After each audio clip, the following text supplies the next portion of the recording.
Bonjour, bienvenue dans la chaîne de SwissGuard. Aujourd'hui, nous allons voir l'argument sur l'intercession des saints auquel les protestants sont incapables de répondre. Dum pater familias Rex universum. Donc, s'il y a un sujet qui revient sans arrêt dans les dialogues entre les catholiques et les protestants, c'est bel et bien celui-là, de l'intercession des saints. Donc, certains protestants l'acceptent, par contre, les anglicans, les luthériens un peu plus high church, mais de façon ordinaire, les protestants la rejettent sous prétexte d'idolâtrie ou c'est pas dans la Bible, c'est pas biblique, etc. Ils disent, ils ont plusieurs excuses, mais normalement c'est ça. Euh, pour l'accusation d'idolâtrie, je vous encourage à aller voir ma vidéo sur la vénération des saints et sur l'intercession des saints aussi, après en amont, pour que vous ayez une connaissance plus grande de tout ça.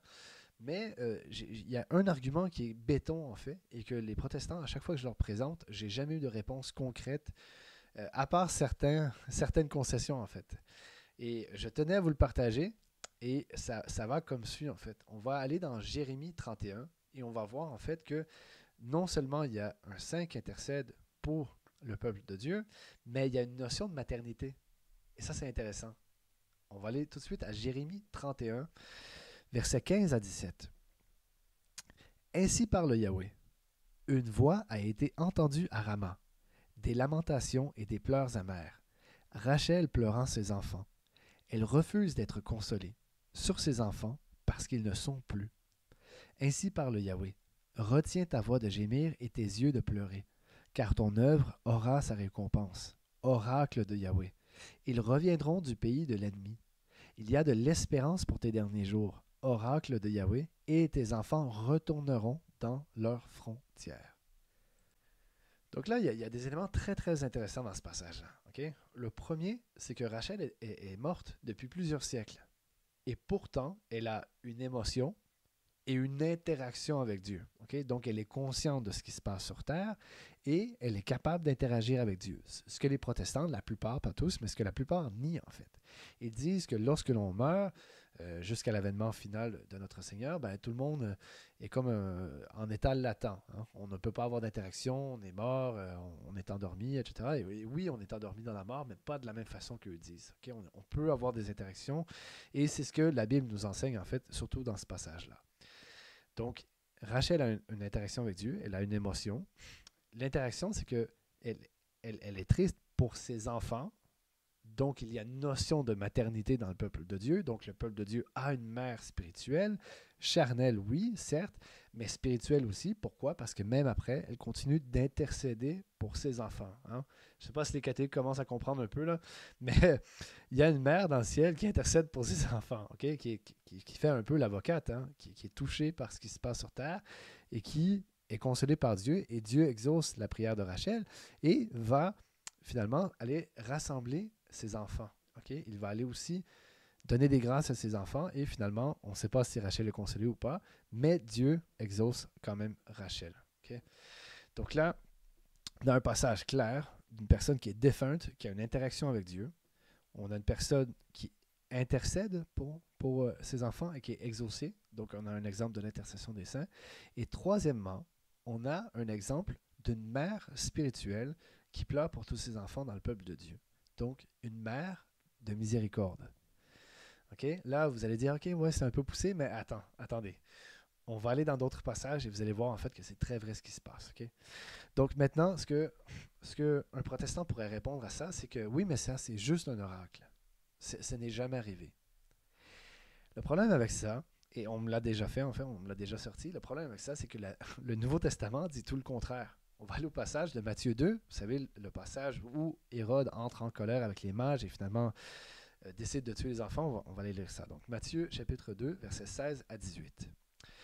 Alors Hérode, voyant que les mages s'étaient joués de lui, entra dans une grande colère et envoya tuer tous les enfants qui étaient dans Bethléem et dans les environs depuis l'âge de 2 ans et au-dessous, d'après la date qu'il connaissait exactement par les mages.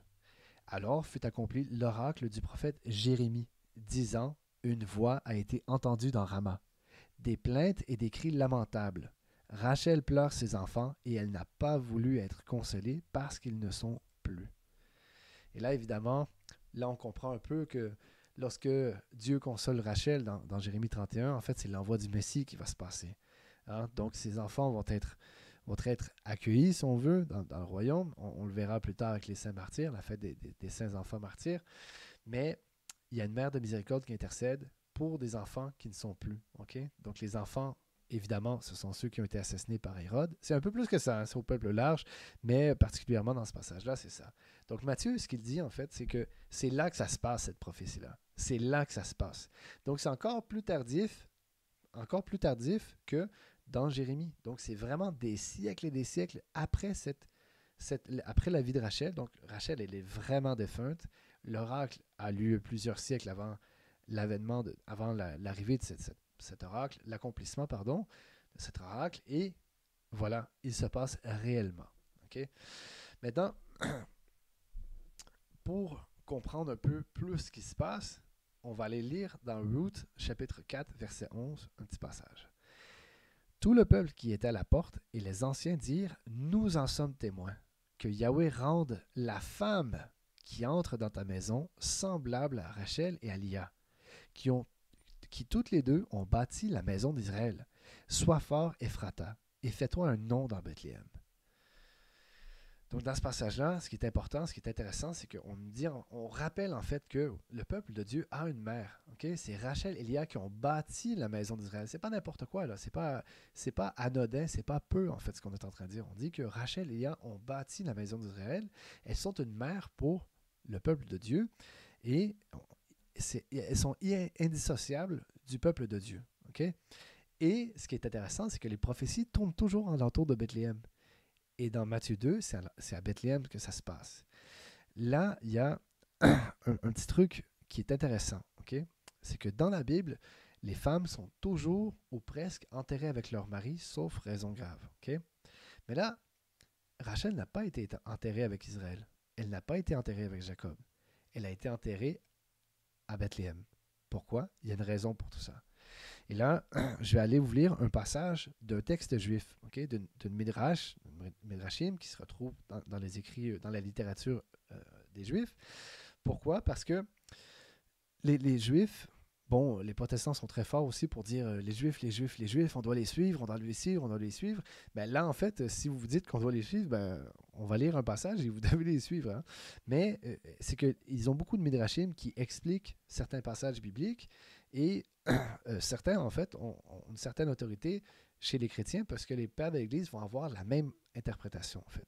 Et dans ce passage-là de Jérémie 31, les pères de l'Église vont constamment dire que oui, il y a une intercession des saints. Okay? Donc, dans le Midrash de Genèse Rabbah 82, pourquoi Jacob a-t-il enterré Rachel sur le chemin d'Éphrate? Il a prévu que les exilés passeraient par là, et ainsi il a enterré ici-là pour qu'elle pût leur faire miséricorde. Elle a été enterrée à Éphrate pour qu'elle pût leur faire miséricorde. Voici ce qu'il dit, Rachel pleure ses enfants, et etc. Et là, on va citer Jérémie 31. Donc là, en fait, ce qu'on explique, c'est que, vous vous souvenez, il y avait eu un exil à Babylone, et en fait, les Juifs vont revenir avec le roi Darius, etc., à l'époque de Néhémie et tout. Pardon. Et lorsqu'ils font le chemin pour revenir à Jérusalem, ben, ils passent par Bethléem.